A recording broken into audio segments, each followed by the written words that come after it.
আল্লাহ যদি কেন বলে,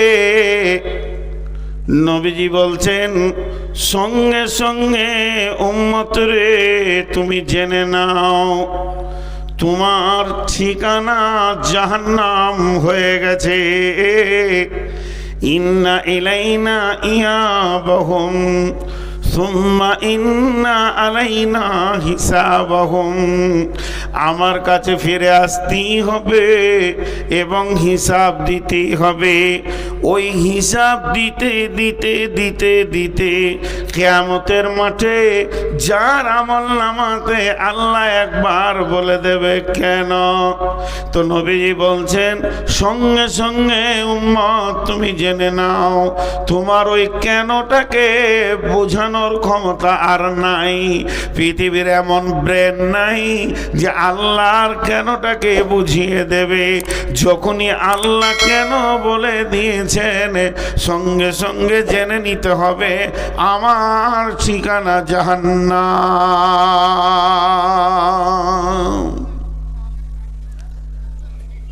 আমার ঠিকানা জাহান্নাম। এখন একটা কথা আপনাদেরকে বুঝাবো 1 মিনিট। সেই কথাটা কি? আমানত মিলকিয়াত। আমানত মিলকিয়াত। আমানত মানে আমি স্টেজ থেকে নামলাম, এমন সময় আপনি এসে আমার পাশে দাঁড়িয়ে বললেন ওস্তাদ এই 500 টাকা, যেমন আজকে সেলিম বলে এক ছেলে 500 টাকা দিয়েছেন, দোয়া চেয়েছেন, আমি দোয়া করব, এখানেও দোয়া করব। আরেকটা নিয়ত করেছি যে আমি রমজানে উমরাই চললাম, ইনশাল্লাহ কাবার দরজায় দোয়া করব। ইনশাল্লাহ বড় কঠিন রোগে আছে, তা আমি ওইটা নিয়ত করেছি। এর জন্যে আমি এখনও স্থগিত রয়েছি যে ওটা অনেক বড় দোয়া, কাবার দরজায় গিয়ে দোয়া করবো ইনশাআল্লাহ। 500 টাকা এখানে দিয়েছেন। তো আমি যে কথাটা আপনাদেরকে বলছি এটা আমানত। একজন এসে আমাকে 500 টাকা দিল, দেওয়ার পরও বলছে এই টাকাটা আমি আপনাকে দিলাম, আপনি মিষ্টি টিষ্টি খেলেন, এই যে দিলেন মাদানী সাহেব 2টা মেয়েকে টাকা দিলেন, এটা আমানত নয়, মিলকিয়াত। ওদেরকে দিয়ে দেওয়া হলো, মিষ্টি খাও, আর কিছু খাও, চা খাও, চানা খাও, যা খাবে খাও। কিন্তু আমি নামছি আর আমার এই ভদ্রলোক নিয়ে এসে বলছেন আপনি বাড়ি যাবেন? বলে হ্যাঁ। বলে আমার ছোট ছেলেটা পিচকুড়ি মাদ্রাসায় পড়ে, এই 500 টাকাটা ওকে দিয়ে দেবেন। এটা কি? আমানত। ওটা আমি খরচা করতে পারবো না, আমানত। তো যেমন টাকা আমানত রাখা যায়, সোনা আমানত রাখা যায়, রূপা আমানত রাখা যায়, জমি জায়গাও আমানত রাখা যায়, ধান চাল আলু পেঁয়াজ আমানত রাখা যায়। 2 দিনের 10 দিনের জন্যে আমি হাটে গেছি, মাল বেশি হয়ে গেছে, একটু দরকার আছে, কারো কাছে ভাই এটা আমানত রাখলাম, 1 ঘন্টা পর নিব, আমানত রাখা যায়। যতগুলো আমানত আপনার মাথাতে আমি ঢুকালাম তার মধ্যে 2টো নতুন ঢোকান। জিন্দেগি ভি আমানত হ্যায়, জিন্দেগি ভি আমানত হ্যায়। আমার জীবনটা আমার নয়, এই জীবনটা কার? আল্লাহর। আমি ক ঘন্টা ক সেকেন্ড পৃথিবীতে থাকবো এটা আল্লাহ আমাকে দিয়েছেন জীবনটা। আমি পৃথিবীতে যেদিন মায়ের পেট থেকে এসেছি আর যেদিন আমার নিঃশ্বাসটা বন্ধ হবে, আমি পৃথিবী থেকে যেদিন চলে যাব, আমাকে হয়তো 70 বছরের জিন্দেগি দিয়েছেন আল্লাহ, এটা আমানত। এটা কোথা দিতে হবে? এই টাকাটা নাইলে ওনার ছেলেকে আমি দিয়ে দিব, জিন্দেগিটা কোথা দিব? আল্লাহ বলে দিয়েছেন। তেমনি মাল আমানত, মাল আমানত, এটা কোথা দিব? আল্লাহ বলে দিয়েছেন। এখন আপনারা সকলে যিনি মুসলমান নিজেকে মনে করেন একবার মুখ খুলে বলেন সকলে আমার সঙ্গে, আশহাদু আল্লাহ, শাহাদাত কালেমা পড়ব, সকলে বলেন ইনশাআল্লাহ। আশহাদু আল্লাহ ইলাহা ইল্লাল্লাহু وأشهد أن محمدا عبده ورسوله কে পড়ে নাই হাত তুলেন না এতগুলো লোক পড়বে আর সাউন্ড হবে না যে পড়ে নাই সে হাত তুলবে জোরে বলেন সকল একবার আশহাদু আল্লা ইলাহা ইল্লাল্লাহু ওয়া আশহাদু আন্না মুহাম্মাদান আবদুহু ওয়া রাসূলুহু আমরা যতজন এটা পড়ে নিলাম এখন আমরা বিক্রি হয়ে গেলাম মুসলমানের জান আর মুসলমানের মাল মুসলমানের নিজের নয় সম্পূর্ণ আল্লাহর আল্লাহ তাবারাক ওয়া তাআলা বলছেন ইন্নাল্লাহা আশতারা মিনাল মুমিনিনা নিশ্চয় আল্লাহ মুমিনের কাছ থেকে কিনে নিয়েছেন আনফুসাহুম ওয়া আমওয়ালাহুম বিআন্না লাহুমুল জান্নাহ তার জানকে এবং তার মালকে জান্নাতের বিনিময়ে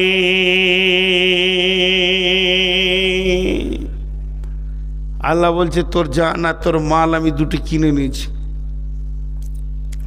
তুই জান মাল আমাকে দিবি আর আমি তোকে বিনিময়ে টাকা পয়সা দিব না জান্নাত দিব জান্নাতের বিনিময়ে আমি কিনে নিয়েছি কার কাছে কিনেছে কাফেরের কাছে লয় মুশরিকের কাছে লয় ফাসেকের কাছে লয় জালেমের কাছে লয় আর আপনার কিনা মুশরিক কাফির এদের মুনাফিকের কাছে নয় কিনেছে মুমিনের কাছ থেকে তুই মুমিন হ্যাঁ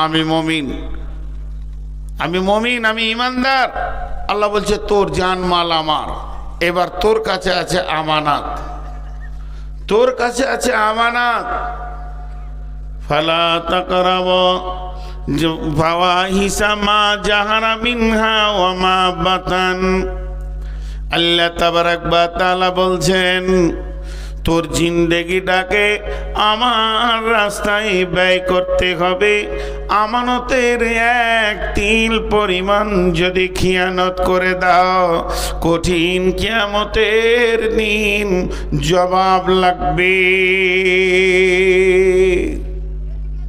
কেমন এবার বুঝাবার জন্য বলছি কথাগুলো বুঝার চেষ্টা করেন আমি বলিনি যে বুখারী মুসলিমে এরকম আছে শুধু আপনাদেরকে অনুসূচনা দেওয়ার জন্য বোঝানোর জন্য বলছি আল্লাহ ডাকছে একজনকে আয় হাবিবুর রহমান এসো তোমার জীবনের হিসাবটা দাও মালেরটা পরে হবে একদিনের নিচে মনে করেন আল্লাহ তাবারাক ওয়া তাআলা বললেন তোমাকে আমি 70টা বছর দিয়েছিলাম পৃথিবীতে নিঃশ্বাস নিতে প্রতি বছরে 12টা মাস ছিল প্রতি মাসে 30টা দিন ছিল প্রতিদিনে 24টা ঘন্টা ছিল প্রতি ঘন্টায় 60টা মিনিট ছিল প্রতি মিনিটে 60টা সেকেন্ড ছিল তুমি 1 সেকেন্ড 2 সেকেন্ড 3 সেকেন্ড করে হিসাব দিতে শুরু করো দিতে দিতে দিতে দিতে তুমি আমাকে 70 বছর পুজিয়ে দাও জিন্দেগিটা কোন জায়গায় ব্যয় করেছো এবার আল্লাহ বললেন মনে করেন আজকের জন্যে তুমি বলো যে 24 তারিখে ফেব্রুয়ারি কিংবা 25শে ফেব্রুয়ারি তুমি কি করেছো আপনি আমি বলতে শুরু করলাম আল্লাহ ফজরের সালাত পরে ঘুমিয়ে গেছিলাম সারা রাত জলসা শুনেছি উঠতে আমার 10টা বেজে গেল নাস্তা করলাম মাঠে গেলাম কাজে গেলাম দোকানে গেলাম জোহরের সময় ফিরলাম আর একটু আমি রেস্ট করলাম এরপরে আসরের পর দোকান দোকান খুললাম কিংবা মাঠে গেলাম, আল্লাহ বলছে চলো আগে বাড়ো, আগে বাড়ো, আগে বাড়ো। বলতে বলতে সারা দিনটা মসজিদ আর ঘর করে কাটালাম। এরই মাঝে রাস্তায় যেতে যেতে দেখছি জুয়ো চলছে কিংবা তাস চলছে। ওই জায়গায় গিয়ে শুধু একবার দাঁড়িয়েছি, 30 সেকেন্ড, 1 মিনিটও নয়। আল্লাহ ওখানে একবার দাঁড়ালাম, শুধু আল্লাহ বলে দিলে কেন কেন, মানে বিশ্বনবী বলছেন তোমার গাড়ির চাকা জমে গেল, আর তুমি জান্নাতে যেতে পারবে না। কারণ আল্লাহ কোরআনে বলেছেন ফালা তাকরাবুল ফাওয়াহিশা মা জাহারা মিনহা ওয়া মা বাতান। ওরে আমার লোক, মুমিন লোক, তোদেরকে যারা আমি জান মাল কিনে নিয়েছি, আমার জানটা পৃথিবীতে হাটে ঘাটে মাঠে বাজারে দোকানে ক্ষয় করবি, খবরদার যেখানে প্রকাশ্যে দিনের বেঈমানি কাজ চলছে, কাবিরা গোনা চলছে, জুয়া চলছে, তাস চলছে, লুবু চলছে, দাবা চলছে, লুচ্ছামি চলছে, বেশ্যাগিরি চলছে, সুদ চলছে, ওই জায়গায় মুমিন তুমি দাঁড়াবে না, ওই জায়গায় তোমার দাঁড়ানো নিষেধ। আমি কোরআনে বলে দিয়েছি, অথচ তুমি ওখানে 30 সেকেন্ড ক্ষয় করে দিয়েছো। আল্লাহ একবার বলবে কেন? নবীজি বলছেন উম্মত তুমি জেনে নাও তোমার চাকা জমে গেছে। এটা জানের হিসাব, মালের হিসাব এরকম লাগবে।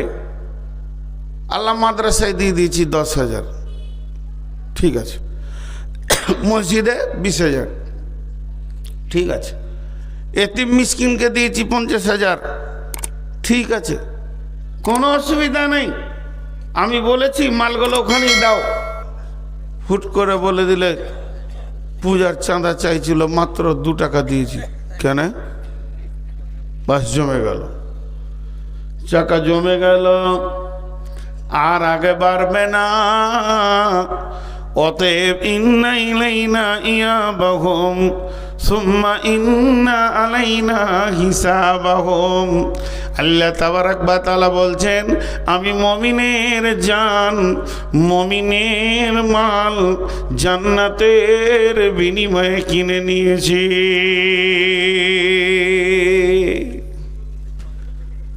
আমি যেখানে যেখানে ব্যয় করতে বলবো সেই সেই জায়গাতে মুমিনের জান আর মুমিনের মালকে ব্যয় করো, ব্যয় করো। কিন্তু আমরা উল্টো জায়গায় ব্যয় করি। ইউকাতিলুনা ফি সাবিলিল্লাহি ফায়াকতুলুনা ওয়া ইউকতালুনা ওয়া'দান আলাইহি হাক্কান ফিত তাওরাতি ওয়াল ইনজিলি ওয়াল কুরআন। আল্লাহ কত বড় কথা বললেন। রব্বুল আলামিন বলছেন যে আমি তোমার জান মাল কিনে নিয়েছি। ইউকাতিলুনা ফি সাবিলিল্লাহি, তুমি আল্লাহর রাস্তায় কতল করো। ফায়াকতুলুনা ওয়া ইউকতালুনা, প্রয়োজন হলে তুমি নিজের মাথা দাও, না হলে কারো মাথা নাও। মেন হচ্ছে আমার দিনকে বাঁচাতে হবে। আমি আমার দিনের জন্যে তোমাদেরকে পাঠিয়েছি। হে মুমিনের দল, যে দিক থেকে আমার দিন বাঁচবে ওটাই করতে হবে। প্রয়োজনে তোমার জান যাবে, প্রয়োজনে তুমি জান নেবে, থাকতে হবে আমার দিন। আল্লাহ তাবারাক ওয়া তাআলা বলছেন বিবাইয়ুকুমুল্লাযী বায়াতুম বি, কে এমন আছো আমার সঙ্গে ব্যবসা করবে, আমি তার সঙ্গে বিজনেস করতে রাজি আছি, আমি তাকে আপনার শেয়ার পার্টনার নেব, সে আমার সঙ্গে বিনিময় বিজনেসে বসবে। আমি এটা ওয়াদা করেছি, তওরাতে করেছি, ইনজিলে করেছি, কোরআনেও করেছি। হে মুমিন, তোমার জান মাল আমার, আর আমি দিয়ে দিব তোমাকে জান্নাত। অতএব মুমিন, তুমি নিজের মালের ব্যাপারে নিজেকে স্বাধীন মনে করিও না, আর নিজের জানের ব্যাপারেও নিজেকে স্বাধীন মনে করিও না।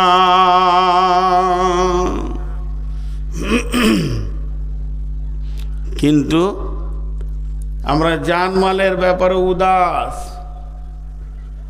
উদাস উদাস, খেয়ালই নেই। আমাদের কি হয়, একটা ভিখারি এসছে, 1 টাকা চাইছে।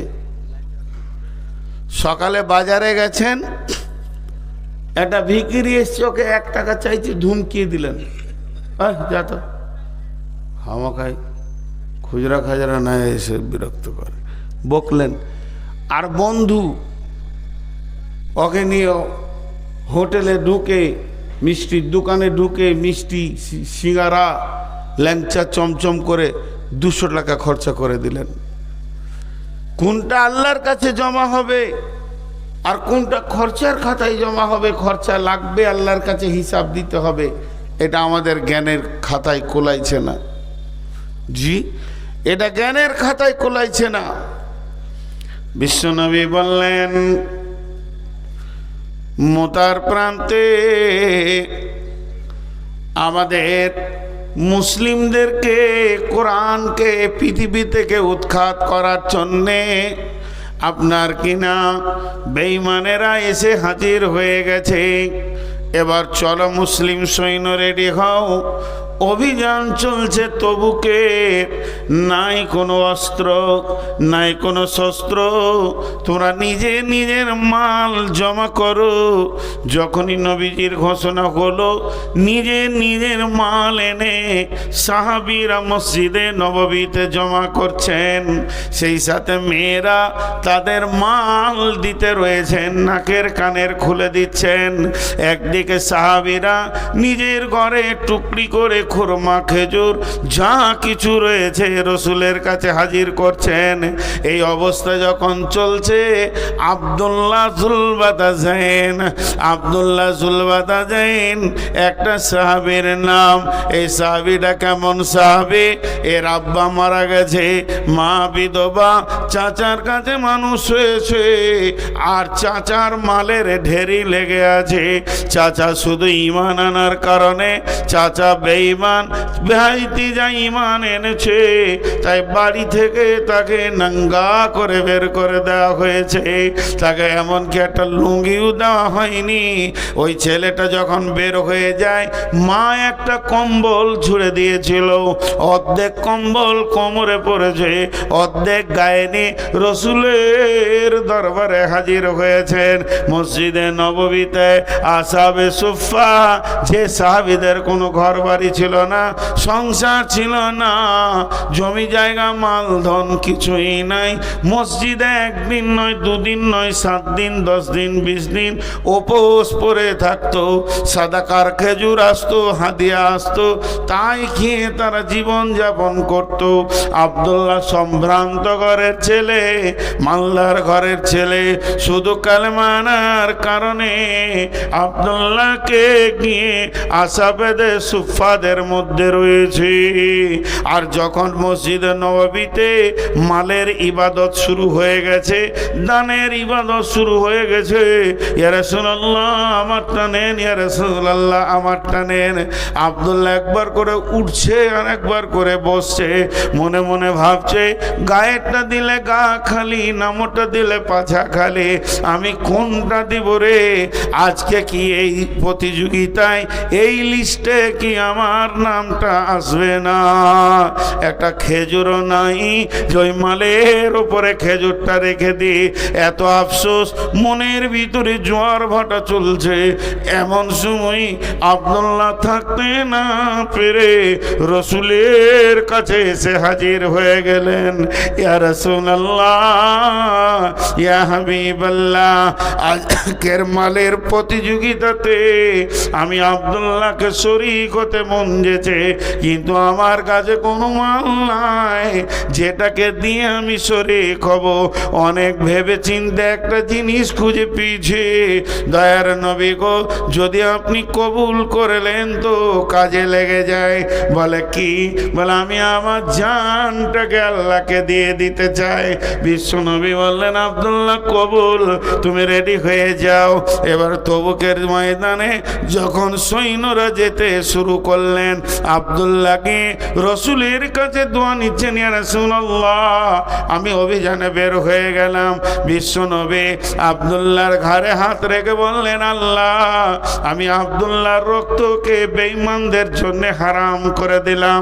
আব্দুল্লাহ চিৎকার মেরে কেঁদে উঠে বলছেন, ইয়া রাসূলুল্লাহ আমি তো শহীদ হওয়ার জন্য এসেছি, আর আপনি যদি আমার রক্ত হারাম করে দেন তাহলে আমি কেমন করে শহীদ হব দয়ার নবী গো। এমন সময় বিশ্ব নবী বললেন, আব্দুল্লাহ রে, ইসলামের ব্যাপারে তোমার যা ত্যাগ আছে, তুমি বিছানায় মরলেও শহীদের দলে উঠবে। ওই আব্দুল্লাহ তবুকের প্রান্তে খোলা আকাশের নিচে কয়েকদিন মহড়া থাকার কারণে কঠিন জ্বরে আক্রান্ত হয়ে জীবনের মতো পৃথিবী থেকে বিদায় নেন। আল্লাহর নবী আব্দুল্লাহ জানাজা পড়লেন, আব্দুল্লাহর লাশকে কবরে রাখলেন, আর আল্লাহকে বললেন, আল্লাহ আজকে রাত্রি পর্যন্ত আমি আব্দুল্লাহর ওপরে রাজি ছিলাম, তুমিও রাজি হয়ে যাও। সবাই যে স্টেজ থেকে পালালো জি না, ওই যে ও তাহলে হয়ে গেছে, আপনারা আমি থাকলে হবে। কুড়ি দাও গো, উঠে দাও। বাংলাদেশিকে নিয়ে আসেন।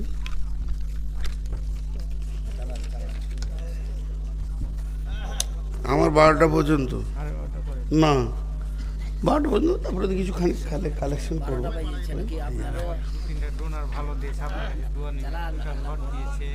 খুব শুনেছি, ওইগুলো শুনে মনটা ভরলো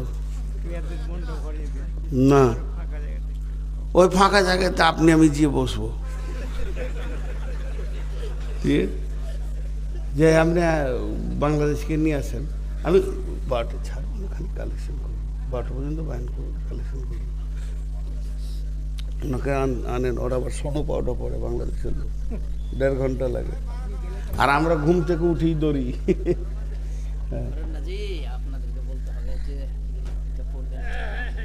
জি কি বললেন? জি তো না না, একটা অত দিল আমার ছোট লাই, 12টা চালাবো একটা ছোট দিন। ছি ছি ছি, আমি বেশি দিতে চাইছি, ওরা কম দিতে চাইছে। তো আমি যে কথাটা আপনাদের, আমি আসলে আপনাদেরকে আমার মনের কথাটা বলছি না। দীর্ঘ 18-19 বছর জালসা করছি বলে চালাতে পারছি, কিন্তু মানুষ তো, আমি তার ফেরেশতা নয়, আমারও তো অসুখ বেসুখ আছে। গত 2 দিন আগে জ্বরে আক্রান্ত ছিলাম, তাছাড়া নূর মোহাম্মদের গলা বসে না, এত কষ্ট এই জায়গায়, ব্যথার ওষুধ খেয়েছি তাও থামছে না। তো প্রতিদিন আপনাদের একদিন, আমার প্রতিদিন। তো আমাকে কেউ ভালোবাসে না, এটা আমি জানি। কারণ আমাকে যদি কেউ ভালোবাসতো তো বলতো, হুজুর আপনার যখন অসুখ, তা যান 1 ঘন্টায় আজকে বলেন। খুব কম লোক ভালোবাসে। জি তো না, এটা কথা নয়, এটার নাম ভালোবাসা নয়।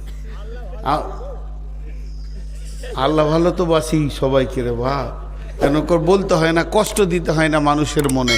মানুষ যখন বলে যে আমার অসুস্থ, তো আচ্ছা ঠিক আছে, আধা ঘন্টা কম বলেন। মাদানী ভাই তো বলে গেলেন আপনি 12টা পর্যন্ত চালান, তারপরও তো আমি খানিক চালাবো ইনশাল্লাহ। আপনি বাংলাদেশিকে নিয়েছেন তো কি বললাম, যে আব্দুল্লাহর চিন্তা ভাবনাটা দেখেন, যে আমার জানটা লেগে যাক। তো আল্লাহ রসুল কি দোয়া দিলেন কবরে দেওয়ার পর, এই আল্লাহ আমি আব্দুল্লাহর উপরে রাজি ছিলাম, তুমি রাজি হয়ে যাও। আচ্ছা এখানে গাড়ির ড্রাইভার কে কে আছেন? 4 চাকা নয়, 2 চাকাও হলে কে কে মোটরসাইকেল চালাতে পারি? হ্যাঁ মাশাআল্লাহ, আলহামদুলিল্লাহ। আপনারা বলেন, গাড়ি কোনোদিন আপনার কাছ থেকে গিয়ার চায়? যে আমাকে এই গিয়ারটা দেন, কিন্তু দক্ষ ড্রাইভার গাড়ির গতি এবং রাস্তা দেখে বুঝে নেয় যে এখন কোন গিয়ারটা চাইছে, গাড়িকে এখন কোন গিয়ারটা লাগবে। তো এইটা হলো সাহাবীদের চিন্তা চেতনা। ওরা চোখে দেখে বুঝতে পারত যে আল্লাহ এখন আমার কাছ থেকে কি চাইছে, আমার জানটা চাইছে না আমার মালটা চাইছে, ওরা বুঝতে পারতো। আর আমাদেরকে জালসা করে করে গরম করতে হচ্ছে।